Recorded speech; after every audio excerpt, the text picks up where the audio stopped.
Yo, nephew, hand me that bar stool. You know what it is, and for what it's worth. You can catch me on the best corner, 21st. Prime time, shine time, always in the game, never ever on the sideline. You know what it is, and for what it's worth. You can catch me on the best corner, 21st. Prime time, shine time, always in the game, never ever on the sideline. Fresh and clean. Yep. Welcome to 21st in Prime, presented by Heineken 00. My main man, Jamie Dukes. We got Nancy Lieberman here. I think she may stay for the entirety of the show. Okay. It's going to be something because we go way, way back, kind of like how far you go back with Heineken 00. Heineken 0, by the way, that is zero alcohol, 69 calories. And like I said, I still think you look like you've dropped a few. I mean, you just look clean. I'm like right now about 204. Okay. About 204. Okay. The thing about it, the problem is I can put on, Right. but it's not as easy to get on. Oh, man. You talking to a lineman. Come on now. Right. See, we get ready to start practice, man. So I know I'm going to lean down even a little more, and I'm going to put on, I hit it every day. Yeah. But that's why Heineken 00 is everything. It's 0 calories. I mean, 69 calories, 0 alcohol. Yeah. It's really good. Coach, I just want you to, before the show's over today, I just don't want you to say, Jamie, you're going to hell. Okay.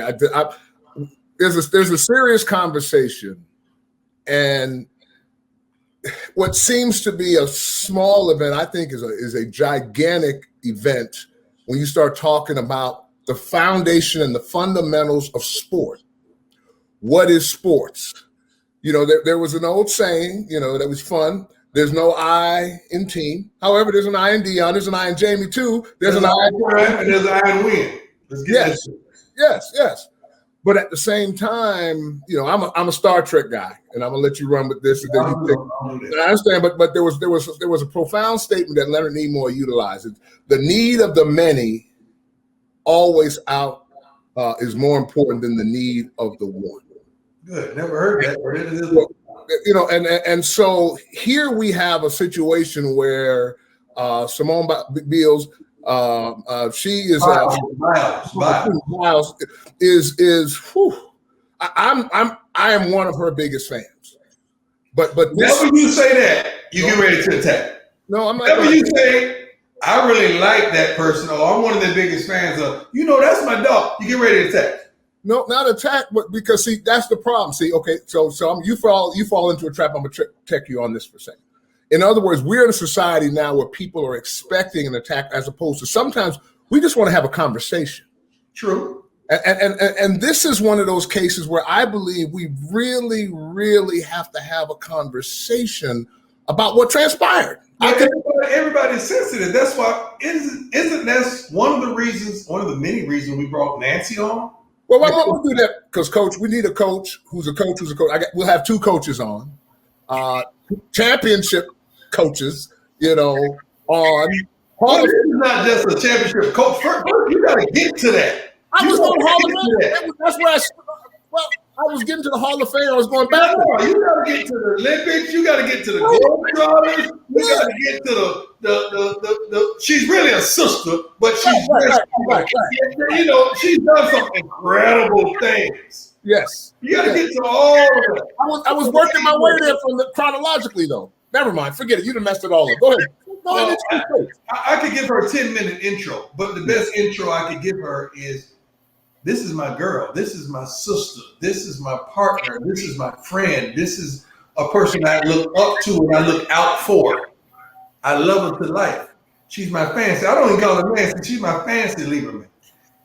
And she helps so many darn people, not only young ladies, young men of all ethnicities, all social classes, social background, never judging nobody. She just keeps it 100. This is my dear friend, Fancy Leeds. How you doing, girl? Well, hi there. I think after that intro, I need Heineken with no 69 calories and no alcohol. Coach, I think after last night, you need that Heineken. Players going down.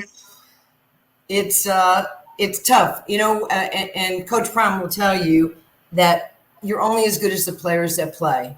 And When you play, you determine probability and outcome. When you coach, you prepare players to have their moment, and we celebrate them. We don't tolerate them. But if I don't have Katino Mobley on the basketball court, if I don't have Big Baby Davis on the basketball court, Joe Alexander, tore his chest muscle, pec muscle, the first play of the game where he got locked up and both guys went back and so sometimes you're playing with house money, but it makes you better people. We went out, we played hard, and we have net positive results in my mind. I know we're 2-2 now, but we're champions and we're going to keep fighting because that's what Coach Prime taught me to do. How is it, Fancy? Like, how is it going into the, first of all, you coach everybody and anybody, you know that. But how is it going into an arena where you're coaching not only men, but men that they've had their day, but they're not in the limelight, but they're still competitive, extremely competitive. How is that different? Well, the difference for me, and both you and Jamie have known me a long time, but I think the big three, and I'm going to answer this question, is one of the most phenomenal leagues ever because we, the athlete, have had people cheering for us since we were little. When that day comes and you retire or they don't renew your contract, mom has been locking it down at home. The kids have been going to school. Everybody's been taken care of. You've been providing. Then you come home and you're sort of the odd man out. You're not in the routine.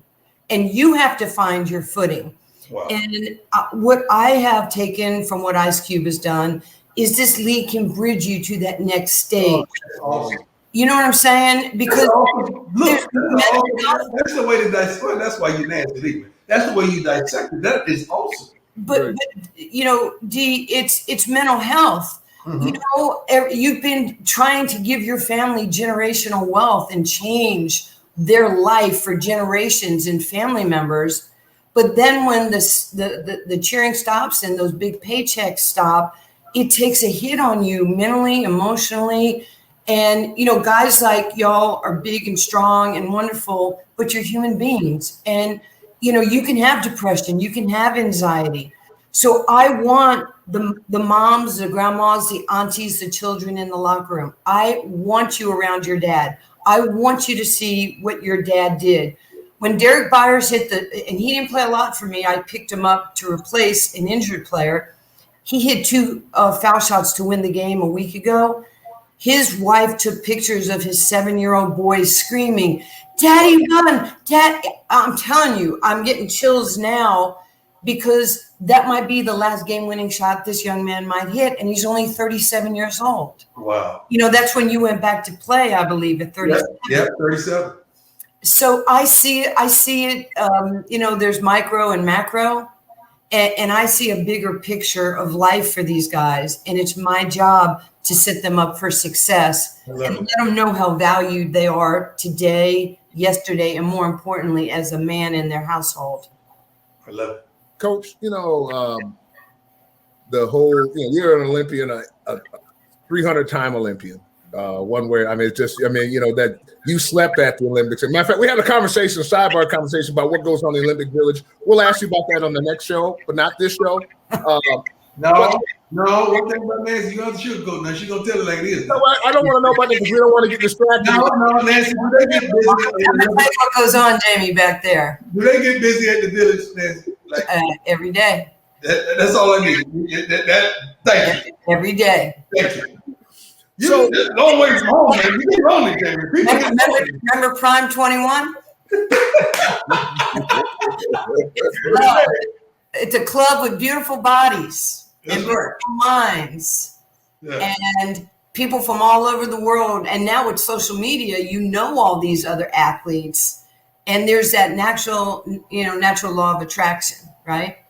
It's so funny that you're talking about that, the beautiful bodies and everything. I'm flipping through the channels yesterday, and I stopped on the darn beach volleyball game for one reason.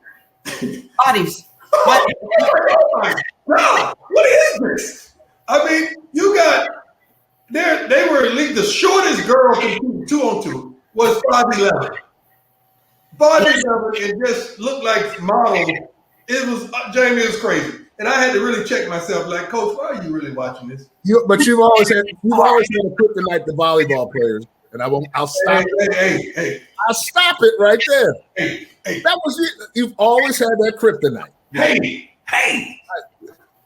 No, Coach. Jamie, honestly, with you guys and myself, because I look at athletes also, one, I think, oh my gosh, her body is amazing. And then your other thought is the work that went in, the commitment, the sacrifice to look like that. You know, Dion, you're working out every day. I see you getting yours every day. How old are you now? I'm 53. You're 53. Okay, so I'm 63. I work out, you know this. I work out every day, not for anybody else. I work out for me because I want people to walk by and go, oh my goodness. Yeah. You know, that makes me feel good that people see my hard work. Yeah, I saw your hard work when you were naked. You know, that last photograph, I saw that, and I was mad about it because, like, y'all don't need to be looking at my sister like this. Those eyes you're looking at it with. I saw that. Your son was your tall white son wasn't very happy with his mother. I'm pretty sure he wasn't. Yeah. And let me ask you a question. So I left my son tickets for the game yesterday. I left like 100 tickets for people. How is it that my kid is sitting next to Ice Cube courtside? How of those tickets did he get courtside seats? Well, first of all, you know Cube is Cube. So Cube is the kind of guy that will make sure something like that happens. That's just who he is. But that is unbelievable. I know he was excited, happy, elated. I said, just put him in the upper deck. I don't care. I'm getting him tickets.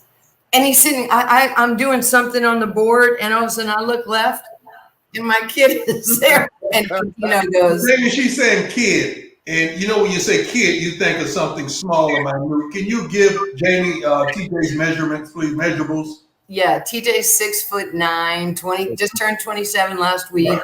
Played professional basketball in Israel, had been playing summer league with the Milwaukee Bucks. He's a big boy. Yeah. Well, that's a big grown man. Never gets punished anymore. Yeah.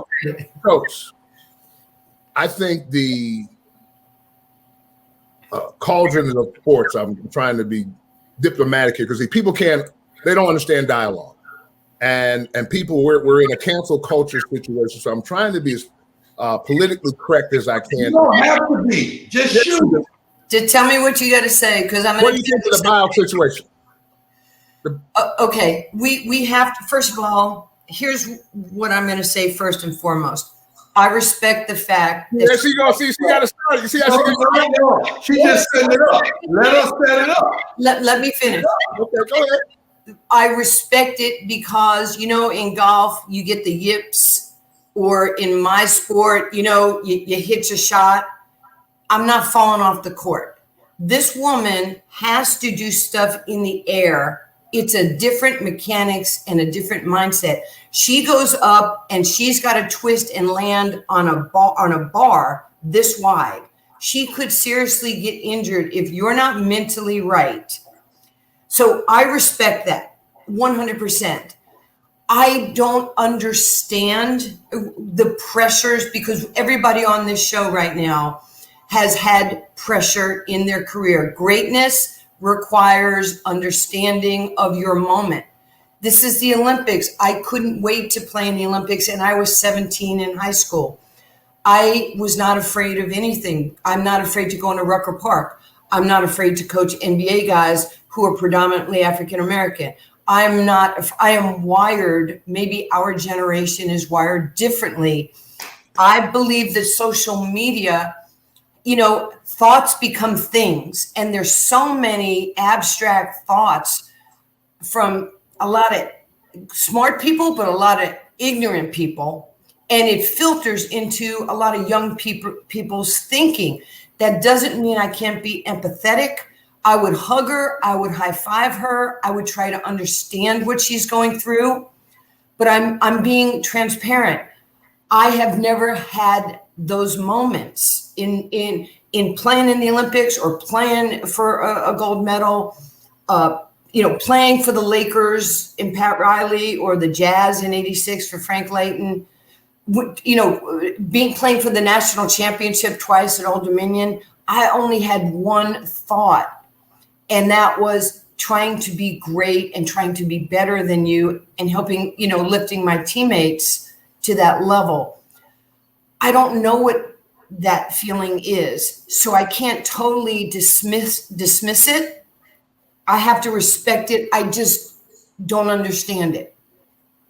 Is that fair? No, that's more than fair. It's sort of like, from our generation, we were taught a certain thing. Like, hey man, deal with it. Yes. It was no mental health back then. It was deal with it.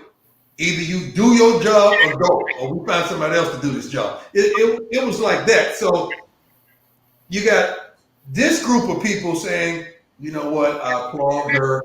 She's unbelievable the way she stood up for mental health and all. Then you got another section of people like, so you get all the way to the limit and you do this? That somebody else could have had that spot. And that's the thing. That's the, I don't even know what word to use. That's the media. I call it, the word I use, I call it a mud ball. In other words, there's no right answer. Sometimes it doesn't always have to be a right answer. This is clearly one of those scenarios, but to pick back up on your point, Coach, and that's the piece that kind of, because see, again, my son's JJ's 15 now. He's a new millennial. There's no question. He's not built like we were built. I know that. But I've always just kind of been of that, like you just said, is that I was always, no matter what it was, you dealt with it. Brett Favre, Daddy died that week. I mean, we've had countless players. And mind you, I understand and recognize, and like you, Coach, I'm certainly not trying to minimize at all what she is going through. But think about this, Jamie and Coach Prime. It's, when I look at what's happening right now, I say to myself, it's counterintuitive. Why is it counterintuitive? Because you're sitting at a press conference and you're saying, and I'm parroting a little bit, give me a hall pass here. I've had a hard week. I've had a lot of interviews. Practice was really hard. I'm just going through a lot of stuff right now. But we're taking the money that we receive for being professional and public people and champion athletes. We're on social media every day and we're promoting who we are, what our thoughts are, what we're doing. If all that is a byproduct of some sort of, mental health and anxiety, then I think you should remove yourself and you shouldn't be on commercials and you shouldn't be on this and that, because the only reason you're getting, Naomi or Biles is getting those endorsements is because of their elite performance. I mean, you're not on TV if you're not Serena Williams and you're not the GOAT. That's right. And you've done it you've had long-term success and sustainability. And you've broken virtually every record for that next kid to come up. Those young ladies don't have to break the glass ceiling in basketball. It's already been broken for them in playing, in coaching. All you have to do is do, like Deion said, do your job. Like Nancy, like the one person who's captured my heart through these games is Ledecky, the woman swimmer. Like Jamie, I don't know if you're familiar with her, but she was the favorite of many competitions that she was in. I think the first one, she got upset. And that was one of her best. She was better at that than anyone. And her biggest competitor beat her. Right. Beat her. I mean, she didn't dominate her, but she beat her. But she stayed strong, refocused, got back in it, and I think she's won several gold medals in the Olympics to date, and unbelievable. But Coach, that's the if she got to Tokyo and said before the first event, my head's not here, I don't think I can do this. maybe they got somebody they can put in now to put in that slot. But as soon as she enters, now she's the team. And so, to your point, the only issue what troubles me is whether it be illusion or not. You started, and just in that same analogy you didn't win, so it kind of appears like you wanted to take your ball and go home. And I'm not trying to minimize it, but that's the piece that kind of, it just seemed like because you always, it'd be like, coach, as football, you've dominated and all of a sudden you give up a touchdown and then you decide you want to shut it down. Well, we have a quarterback that did that, Nancy, in the National Football League. I can't think of his name right now, Jamie, and forgive me, listeners and viewers. He played for the Dolphins, I believe. Yeah, I know. I know who it is. And at halftime, Nancy, he just said, I can't do this. I'm not mentally, emotionally in it. I can't do it. They called him every type of quitter you would ever want to recall, and they didn't give him no pass for nothing. Not comparing the two, because both of them is dangerous. You got them on the football field, it could end in any play, as well as Simone. But I understand what she's going through, and you described it so eloquently, Nancy, like flipping and twisting and turning, and if you're off, it could be detrimental. But football fans will say, well, that's the same thing that he was dealing with, but they call him everything in the book.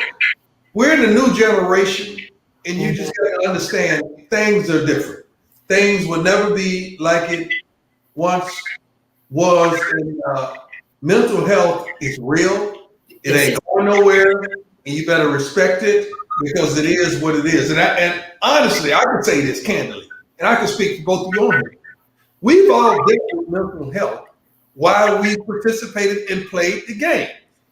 We didn't have, it wasn't as decorated as it is now. And our generation was taught by our parents and coaches.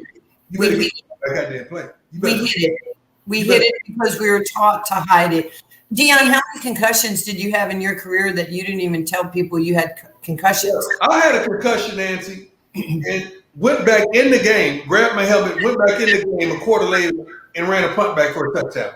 Didn't know where I was, period. Right. And everything was just a beat off. It was a beat off. Like the ball is snapped, then the ball is snapped. I was really delayed. So, several. You just said something really important that we have to understand. Nothing will be the same anymore. So what happened to Osaka, what happened to Biles didn't just happen at the Olympics or at Wimbledon. That's a symptom of what they have been going through. The pandemic for this generation, for a lot of us, even older people who lost, family members, this thing, we have never encountered this in our lives. Like, I'll take you back. I lost my great-great-grandmother and my great-grandfather at the Holocaust in gas chambers and died burnt alive in ovens. Slavery, we've heard of slavery, but some of us never really encountered it. And there had to be a lot of mental health and anxiety and hurt and stuff with that generation who lost them. And now this is front and center. This is their tragedy of their lifetime, where those were tragedies of other people's lifetimes. So that year and a half, playing in a bubble, not being with your family, not having the adulation of fans. We're wired to have fans clapping for us. Mm-hmm. All of a sudden the circuits, like you guys have said, the circuits are being rewired and people are feeling this true emotion that we were told to hide, especially for young Black men. Oh my gosh, do not cry. Do not show emotion. Right. They'll make fun of you. They'll say that you're soft and you're not this and that. The judgment that Black men have had to deal with in society, are you kidding me, is a bunch of crap. And now it's okay to emote and to be a human being and to just, my faith, God, when I'm troubled, I sit down and I pray to God and I ask for help and strength and preservation. Some people go to podcasts. Some people, go to psychologists. I'm sure Oprah is hella busy right now. And Phil, they don't have time for us right now. They're busy. But we have to, we have to understand this. And, I mean, I know we're getting but I think that my biggest challenge with all of this is that word you just used, understand. I became more outraged over this circumstance because other people couldn't espouse their opinion that dissented from the people who supported the move wholeheartedly. And we've come to a point now where we can't have a dissenting opinion or offer a differing opinion without it being something cataclysmic. I mean, I can't attack anyone. Spell cataclysmic. Yeah, right. I went to Old Dominion. I'm sorry. He does it every show, and it's going to be a big word that we got to put on the screen. Everybody has to look up. Now I got to D. I've never drank or done drugs or any of that stuff. I don't have a clinical reason why I never did that. And I think I was probably judgmental of people that smoked weed for a long time because I had never done that. I'm with you, Nance. I'm with you. I think that's the reason I'm glad I've never admitted that and said that, but thank you. Because that's how I've been. I've judged Jamie for years. Both of y'all should be ashamed of yourself. I've judged Jamie for years, man. Judging me. Shame on you both. I'm sorry for interrupting you. Go ahead. No, but it's really true because I didn't understand it, but I sure as heck watched people drink until they threw up and were stupid and, doing crazy things. And I can see now this generation that sometimes they are dealing with whatever is going on in their life, their demons, anxiety, and they will smoke and it will relax them, or they're in their home. I see it with a lot of the athletes now, and I have no judgment. If that takes you to a place of peace and calm for you, that's not detrimental where you're not getting in a car and God forbid something happens. But I am more open-minded today to stuff like that, maybe even more than drinking. Did you hear that, Coach? Did you hear what he said? Well, I love that sentiment, Nancy, as well. But here we go. I'm a coach of young men, and I can't allow them to somewhat throw their moment away for this moment of relaxation. Because if you do that, for instance, a couple kids smoking in the dorm, smoke so very much the fire alarm goes off. Like, come on, guys. That was stupidity, though. That was stupidity. But you making me put you off the team. Like that's one of our rules. Like, if you're going to do what you do, it ain't no right way to do wrong, first and foremost. But if you're going to do what you do, man, go somewhere else and do it. Don't do it right here where I got to make a decision now. Don't do that. That's where I'm at.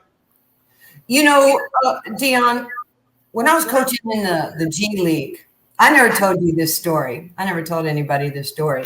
We were playing at RGV, and I got a call after the game from the hotel manager that said, Coach, somebody is smoking weed. Okay, so I looked at my rooming list. He told me the room, and I said, no, that kid doesn't smoke weed. I know. Well, one of my players was so smart that he switched rooms with this young rookie guy. That's good. And I walked down the hall, and I was like a little, truffle pig going down the hall. And I'm like, oh my gosh. So I knock on the door, and my player opens the door, and it hits me, so I have a secondhand high already. And I was like, what are you doing? They're going to report you to the league. You're trying to make it. You're former first round draft pick. So I go back, and, he goes, I'm sorry. I'm like, okay, just put it out, go outside, let the wind move it around RGV. And so I go to the manager. I said, what can I do for you to help you have amnesia? I am not a doctor. You do know you're a woman, right? And you asking a manager, what can I do for you? I was hoping you wouldn't go there, D. But he looks at me, and I said, tell me, do you have a favorite athlete, a favorite person? He goes, I love Deion Sanders. And if you could get an autographed picture or a football signed, I said, if I get that signed, you will have amnesia. I said, these guys are trying to make it to the NBA. He goes, yes. Deion, I was so embarrassed. I never told you. You signed a football and an autographed picture, and I shipped it to the manager of the hotel to protect my player. Because, and today it would be no big deal, but back then it was a big deal. Let me tell you something else that's transpiring. It's so much judgmental today, it's crazy. One thing that I could naturally say, Jamie, me and this beautiful woman on the other end of this broadcast, we've never judged one another. We haven't even asked one another those type of questions of curiosity, because I love her to life, and if she's happy, I'm happy. If I'm happy, she's happy. It's sort of like me. If you happy, I'm happy, big fella. And if I'm happy, you happy. That's just how we are. Right. Where does all this judgment come from nowadays? Is it social media where everybody's putting so much out there? We want to contradict everybody? But it's because what it's done is it's freed the fringe, if you would. You know, Reagan had Nixon had a phrase, the silent majority. The majority generally will stay quiet unless pushed to the nth degree. But there's always that minute faction. And now, as you say, with social media, they have the platform. Then on top of it, pouring kerosene on it is the fact that they know if they chime in and trip up, they even have a louder voice from the fringe. And so I think that's really we're in a real evolutionary process here with this whole thing, where it's going. But the problem, like I said, that I continue to have is like, why can't we have a conversation on both sides? Because no matter what is said, even about the issues we talked to today, there's no right answer. But the decision that was made, I can make as compelling a case that was wrong because of where you started. All these other people who were dependent on you to come do it, but at the same time, Coach, you hit it right off of the top, where you're out there, you're in an uncompromised position. You need to have mental clarity all the way. So, but again, there should be nothing wrong with a conversation and dialogue taking place on both sides to express opinion and create thought. Yeah, but a conversation these days, like we have I'm almost so tired of people going, we have to have a conversation, because it's an oxymoron. You actually don't want to hear what I have to say if it doesn't align with what your angry beliefs are. Deion's like that with me every week. He is wrong 85% of the time, but he does that to me, so I know exactly what you're saying, Coach. You can't argue, you can't discuss things with somebody who's predetermined they're going to be angry. I am open-minded to somebody changing my opinion if you lay out some things that I had not thought about. There you go. Deion, I won't have to say this, and I know you'll validate me, but I've given millions and millions and millions of dollars to the Black community. You know this. Yes, and the white community and other communities. You have given, you're a giver. So let's get that straight.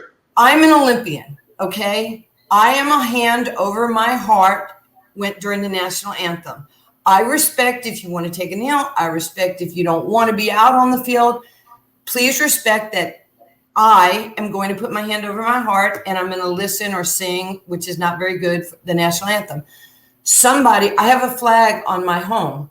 I've had it for years. This guy came up to me one day and he goes, you know what that is? I go, what? He goes, code for racism. I can't tell you what I said to him. But I'm like, are you crazy? Yes. You're the one who puts Black Lives Matter signs in your front yard and you're white because you've never done anything for the Black community. And you're trying to convince me that you give a shit about people who don't look like you. Are you crazy? I don't actually have to do that. I live it every day with my brothers and my sisters. Check my resume.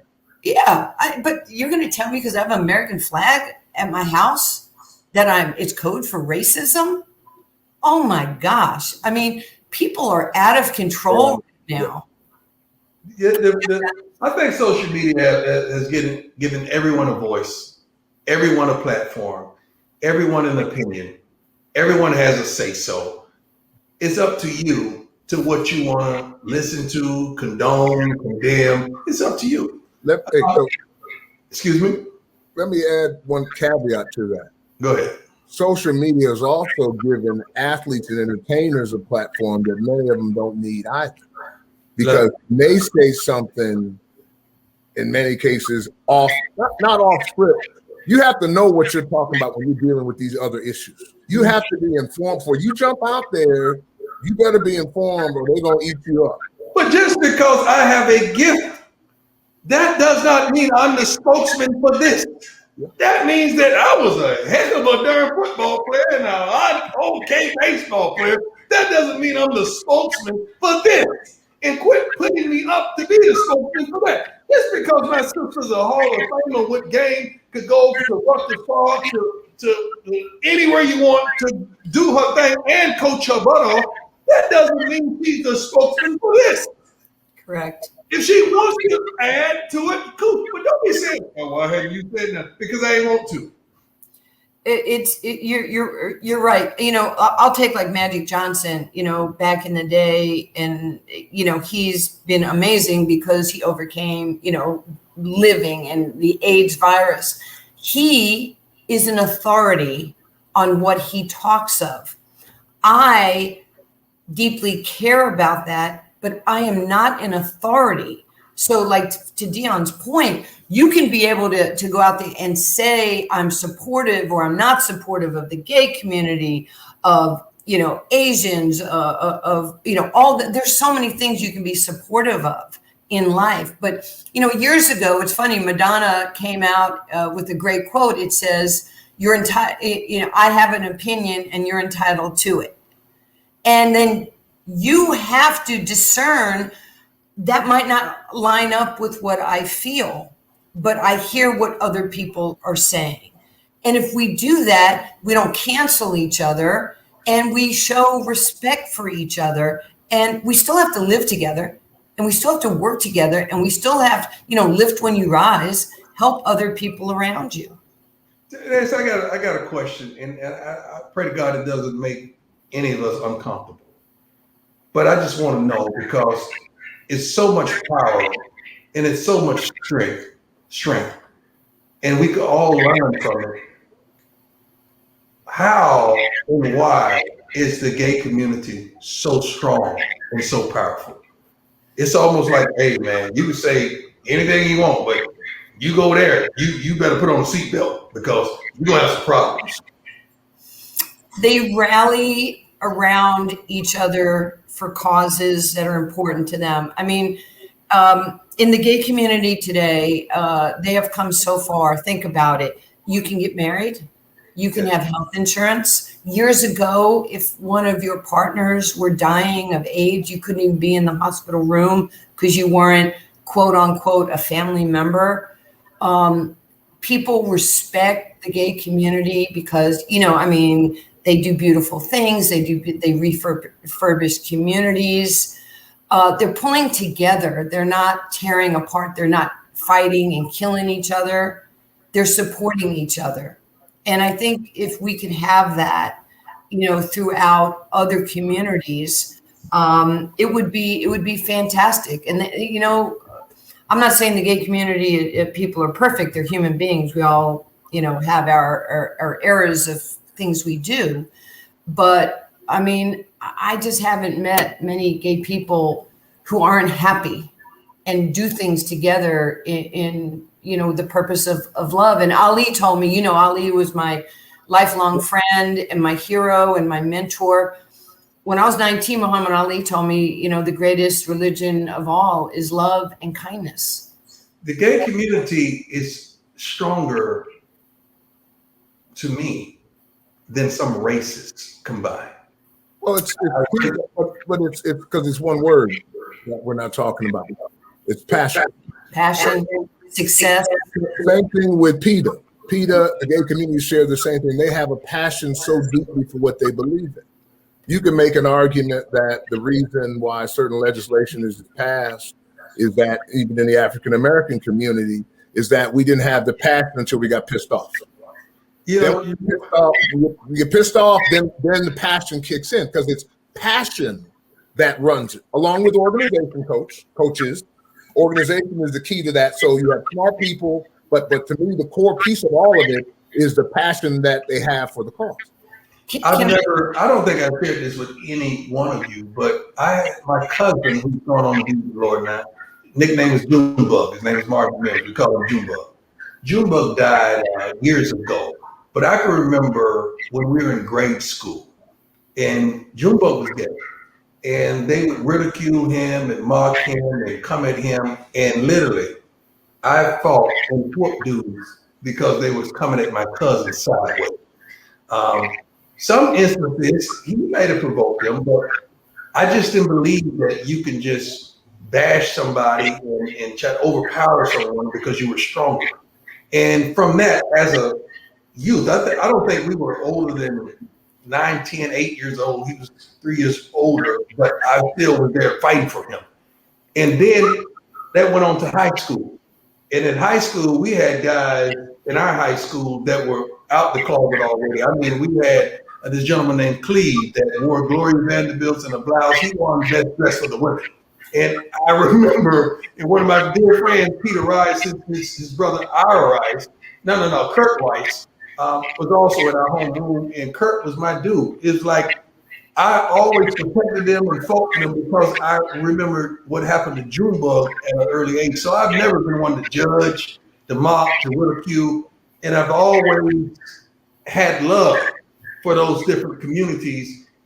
And I don't know how we don't as a people, because somewhere in regards of the family structure, you have someone that has chosen a certain lifestyle. And why can't you be compassionate to others like you're compassionate with a family member? I don't understand that part. Well, it's you know, it's love, it's compassion. They can be parents, you know. The gay community just wants to be normalized, and they're concise in their message. And you know how hard I fight for the Black community. The message is garbled. White America is so confused on what the true messages are. What can we do in partnership with, if I'm insensitive in what I'm saying right now, African American or the Black community, you know, whatever is the right, you know, way to say this. Either one works. You know, white people are walking on eggshells. They don't know what the hell to do right now because they're just afraid. They don't want to screw up. They're trying to give people, in some instances, you know, the optics that, oh yeah. This, I just wish the messaging would be more concise. What, you know, do we have to get rid of red line districts? Is it financial? Is it, you know, what's the responsibility of the Black family in the home before it gets to the streets? What are we teaching our kids? When their kids go into public, what do we have to do so the Black community is not marginalized, that there's opportunity? You give me a job. If I don't do my job, fire me. Coach, I don't think it's as complex as that, even though those are all issues. I think we have to, let me rephrase that. You illustrate so many areas. I think we have to go to the basics. The basics decency, which started, let's say, the movement was just respect for one another where we were. In other words, nobody should have a knee on their neck. No one should feel a certain way when law enforcement comes.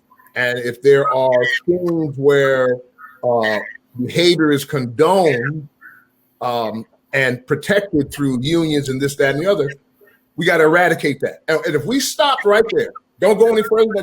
Economics is another situation. But if Jay-Z and Dion and everybody else can, I can do it. Others can do that part. Jamie, you know where it starts? With our elected officials. If they've been in office for freaking 40 years and all you do is you chatter in an election year, what have you done for the Black community? Well, you know, I can go on the internet right now and I can pull up who you are, what party you are, what bills you passed, what bills you presented to the Senate or to Congress or to your constituents, and people who get on TV and spend millions and millions of dollars saying, I did this for the Black community and I did that and you know what? They're full of crap. They haven't done it. And it's 2021. And some of those people, they have qualified immunity. If you touch me, if you rape me, if you fondle me, we, the taxpayer, get the privilege of protecting them financially because they have no exposure to what they do.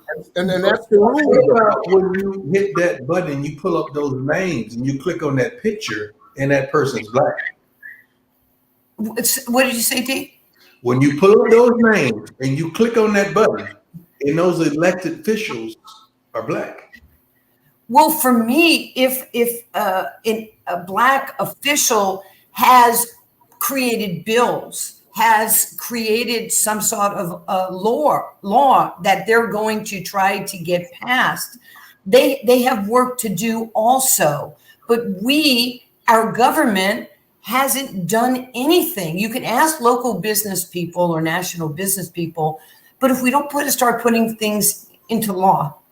Well, I'm not into politics, but I'm into people. And it seems as though to me that we consistently choose the wrong people to exert our politics. And it starts with the heart. I don't care if you're Democratic or Republican. The heart is everything to me. And if you don't care, I don't care what you are. You don't care. You don't care. If no productive change, a positive change, what are you doing? What change has happened in 40 years? We've had more change in 2 years because of the murder of George Floyd, which made people actually see. And many others. And you're right, you many, but there was actually the world watched with our mouths hanging open. You know, there have been other murders, but you're like, you watched this man get murdered live. It's funny to me, you can't turn your back anymore and say you didn't see it. What's so funny to me is that if you would have flipped that into the opposite race, if that had been a Caucasian guy down, an African-American policeman there, and barrage of Caucasian persons around, I guarantee you those Black policemen would have been jumped. They would have jumped in. I just don't understand how we can sit back and film everything and let it go down. Well, I can understand. I don't. Here's why. Because again, when you have a culture who has seen again the hoses have been placed on that culture you're talking about. Okay. The what's that been placed on? Hoses, water hoses historically in Mississippi and Alabama and in the South have been put on people. At some point you get indoctrinated to the fear. Jamie, I've been places where I've seen a fight break out. Yep. And people are filming, and I've gone in there not knowing anybody. But that's what I'm saying. There was no you there for that to happen. Is the point I'm saying? I know, Jamie. These young people don't know about the hoses. They have the phone. To Dion's point, my people don't know about the Holocaust. They don't know this stuff. They know what's in front of them today. They have a cell phone. Put your cell phone down. You know what? I probably would have had the shit beat out of me, and I have a terrible mouth. No, but they know Rodney King is what I'm saying. I would have Rodney King. I would have gone to help George Floyd. I would have probably been hit or tasered. But why can't we do that? I'm not saying kill the cop, but I'm saying get him the heck off of George. I mean, why is everybody standing like they're the hero? The hero is people are afraid of the police, thinking they're going to shoot them and kill them because there's a history of it. I'm not white or black or Hispanic or Asian. We would jump each other, but we won't jump that situation. I don't know anybody who jumped a cop. And you can see 2 people jumping on one person. I don't know. I'm saying I've never seen anybody that I know jump a cop. That's all I'm saying. You're witnessing a murder. I said me. You're witnessing a murder. You're not just jumping a cop because you're having a bad day. I got a guy with a uniform with a gun. I'm saying I see what people do. I'm not condoning. I'm just telling you it's not as easy for somebody. Now it's one thing if that was me fighting, if that was me on somebody's neck, I could see those people jumping in and stopping me. I do understand the aversion of somebody attacking a police officer. Well, you can't say for 1 minute you don't respect the police, but then you saying you do respect the police. Which one is it? I don't respect you, or I do respect you. I'm saying I would never. It'd be very difficult for me to attack a cop. That's what I know. It would be difficult for me to attack a cop. Jamie, you're standing 10 feet from this poor man who's down on his face. Walk towards the cop in a non-aggressive way and said, please. They were doing that on the tape. You see, people were asking, they were begging the officer to do it. The only thing that was going to happen filming as they're getting. But there were that was one person filming. There were other people around saying, get off. All I'm saying is, I guarantee you, if that was a black cop, and it would have been totally opposite. That's a different conversation. That jumped that day. Yes. That day. I hear you. Yeah. They're passing him around like he was in a car. I'm just saying it is not in a lot of people's nomenclature to attack a police officer. That's all I'm saying. If that was me, let's underscore this. We're not advocating violence. Correct. We're saying hypothetically. Let's just underscore that. We're not advocating that should have happened. We're saying hypothetically that may have happened. This conversation, right? I still say that you don't have to be violent. Look, every police officer is not a bad police officer. Does the culture have to change and it starts with the unions? Yes, because they come in Rambo equipment and it's a whole different mentality. It's like football, man.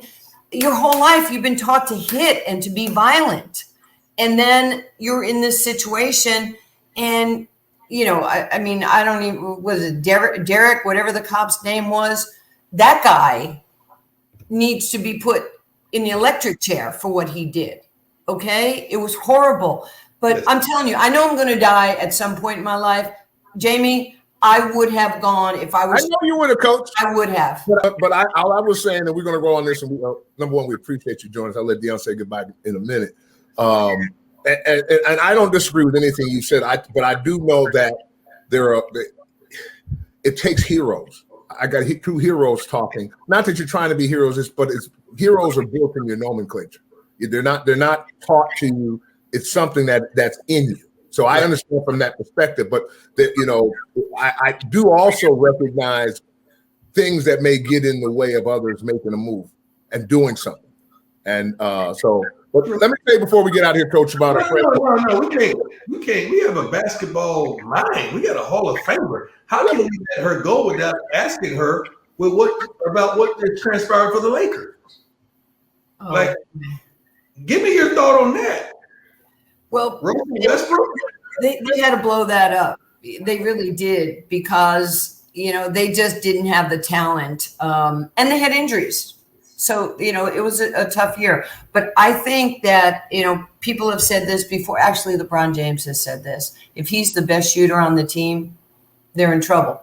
They need to put shooters. This is a shooters league. Did you see what happened in Milwaukee? Did you see what happened in Phoenix? Mm-hmm. You've got to have people that can knock down shots, corner threes. So they're going to have to, now that they got Westbrook, the reason why Westbrook struggled at first with the Wizards, he is faster with the ball than you are without the ball. And he is pushing you to play at a Ferrari pace. Okay. He's not hanging out at Country Prime where the little animals are in the trees getting the snakes sun tanning.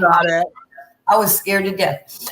And Russell Westbrook is one of the most fascinating players. I have such respect for him. He's going to make you play harder on both sides of the floor. Now you've got to put shooters around him and LeBron. And if Anthony can stay healthy, they got to get a couple bigs. I don't know. Maybe they go back. What about that dog quality? What about that dog? See, Westbrook is a dog. I love it. This is the only thing that bothers me, man. I love basketball. When it comes down, fourth quarter, and it comes down to it, who's going to set the tempo? Because LeBron is ball heavy during those times. But thank God Westbrook can play off the ball as well. But LeBron is ball heavy. So who is going to be who? And I still need a shooter and I need a dog defensively. A dog. Okay, you said a great word. You must have a dog on your team. Who has led the NBA the last 7 or 8 years in ball in hand coming over half court? Russell Westbrook. That's right. He's using 8-9 seconds of the 24-second shot clock. So if you're over half court in 17 and he's massaging it for 7, 6, 7, 8 seconds, you don't have the ability to run second side action. You have to go to whatever your primary set is because you don't have enough time on the shot clock. Love it when you talk basketball like this, girl. You go, girl. If you get the ball over early and you make quick passes, then what you're trying to do is attack people 2-on-2 on second side action where they can't overload their defense and zone it up behind there. So it's going to be interesting. Is LeBron going to allow Russell to have the ball in his hand? He's not a great shooter, Russell. So this is going to be problematic. It's going to be interesting how it plays out. D Wade was there, and he worked with D Wade. LeBron worked with D Wade, and D Wade had a black hole problem a little bit back in the day. Before they worked it out, was my point. No, LeBron took over D Wade and went to 2. Well, no, Yes. but took over when year 2. Not No, LeBron, D Immediately. Wade digressed and allowed LeBron to be LeBron. That's and he was LeBron in year 2, though. Not in year 1. He acquiesced D Wade in year 1, and they worked it out. Great basketball players, I have no doubt. Well, they were trying not to be offensive to one another. Right now, that's a different time. Right now, they ain't got that kind of time, Jamie. They don't have that kind of time. Oh, There's LeBron's got 7 expectation to years win. left in him, man. Come on. There's expectation to win now. They ain't got that kind of time. My problem is not with those two. My problem is with AD. You got to man up. You got to be a dog. You got to be a man. You got to ball out. You got to get your butt on that block, put your back to the basket, and go to work. That's my problem. Not going to happen. I'm telling you, I did the TV for the Pelicans. He is one of the best athlete centers. He is so skilled, played point guard in high school. He is not a back to the basket guy. He wants to move around. And that means, Frank Vogel is going to have to figure out how are we going to do this? They're going to have to get a guy. Nancy, that don't make you mad as a basketball player in the old school. I can't see a 7-footer hanging around the threes. That makes me upset. Get your butt on the block like Hakeem did. Get your butt on the block like Shaq did. You can come out here every once in a while. We want to open up the floor so our 2s and 3s can do what they do. But that makes me mad, Nancy. Why did Deion Sanders get to play on offense? Because you weren't going to let them define you. Let that man be that man. You can't define him. But you're only defined by rings. You're only defined by rings. I think D has rings. D, when you first started playing, was there the West Coast offense when you first came out? Yeah, we had the West Coast. Yeah, we played that. But it wasn't as prevalent as it is today, right? So things, your offenses and defenses have changed. He was playing offense on the Falcons before he got them championships because he wouldn't be defined by anybody else, and he played baseball too because he wouldn't let anybody define him. And you trying to define the evolving dude. What's wrong with that? That's why he's go. Jamie, there's never been another shutdown corner in the history of the game that I know some of these young guys can talk about. He was a social wide receiver, though. That's what I need one sentence to define the Olympic team this season. Men's? Yes. They're going to have to grind. You are so kind. You're so kind. Let me tell you what Dion did one day. We went out. Buck Showalter invited us to go to practice one day on the field in Arlington. Dion probably hadn't picked up a bat in I don't know how many years. Right? They had that uniform for you. And I'm thinking, Dion, and I watch you play baseball, he's going to hit. He's going to use his speed. He's going to, kind of get around the bases.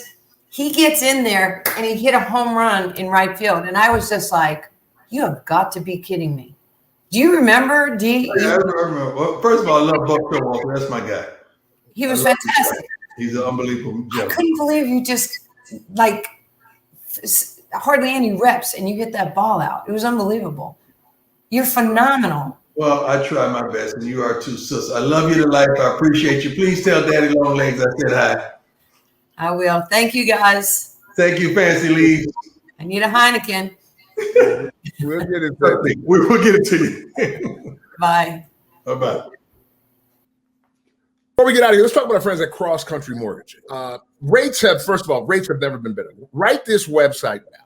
crosscountrymortgage.com/barstool. That's crosscountrymortgage.com/barstool. Call for right now and you get fast, free rate quotes. Our partners will save money like you would not believe. And today, our friends at Cross Country Mortgage will also get a free home evaluation, or home valuation. And basically what that is they come in, they take a look at everything, and they really kind of give you an idea of really what you can expect, the compass that you need to set for your own expectations. So again, log on to crosscountrymortgage.com/barstools for more information. Cross Country Mortgage, LLC, NMLS 3029, all loans subject to underwriting approval. And again, you can log on to crosscountrymortgage.com/barstools. Also, information is available to you at www.nmlsconsumeraccess.org. Don't miss this window. Rates are expected to creep up, and reach out to them and see what they can do for you. I promise you, where there's a will, there's a way. They're going to help you as much as possible. They're pretty darn good. We'll see you next week.